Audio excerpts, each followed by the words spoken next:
আমরা যারা গার্মেন্টস সেক্টরের সাথে জড়িত আছি তাদের এই হিসাবগুলো জানা খুবই জরুরি। যেমন কিভাবে বেসিক বেতন বের করতে হয়, ওভারটাইমের হার কিভাবে বের করতে হয়, অনুপস্থিতির জন্য কর্তন কিভাবে বের করতে হয়, অর্জিত ছুটির টাকা কিভাবে হিসাব করতে হয়, মাসের মাঝখানে যোগদান করলে তার বেতন কিভাবে হিসাব করতে হয়, খুরাকি ভাতা হিসাব করার নিয়ম, মৃত্যুজনিত হিসাব বের করার নিয়ম, মাতৃত্বকালীন হিসাব বের করার নিয়ম, চাকুরির বয়স 5 বছরের বেশি কিন্তু 10 বছরের কম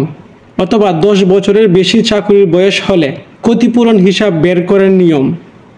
লেট করে অফিসে আসলে তার কর্তন হিসাব করার নিয়ম। আমি চেষ্টা করব ধারাবাহিকভাবে প্রত্যেকটি ডিডাকশনের ভিডিও তৈরি করার জন্য।